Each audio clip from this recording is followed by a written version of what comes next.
So for example, if I go back to that kind of session that I did earlier this month, one of the individuals talked about how in their company they use Slack to do all communication. Yeah, we like Slack. And Slack is cool. Mm-hmm. We're Slackers. But this individual said, we have so many Slack channels, you could spend your entire day just on Slack. Ooh.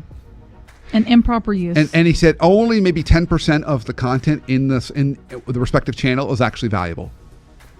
So it's people have grown up using just social media and communicating that way. And then so it's creating more noise than it is really efficient communication.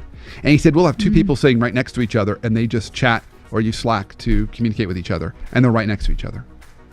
So this is a case where they said as a group, we need to be involved with Slack, but we should not be so invested in it that we're not actually doing the more effective ways to communicate.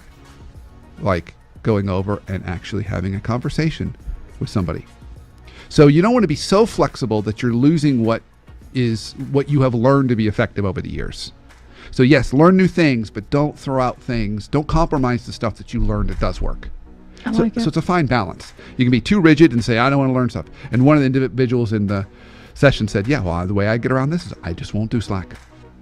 And everyone thought that was kind of admirable, but they also thought you might be a little bit disconnected from others. Now, this person was more senior leader, so he said, everyone's just learned this is how you interact with me. And you may have that choice, but that right amount of flexibility. So stretch yourself, but don't compromise on the stuff that you know that you're good at. That's good. All right. Good tip. So our first one was stop networking, which you came up with.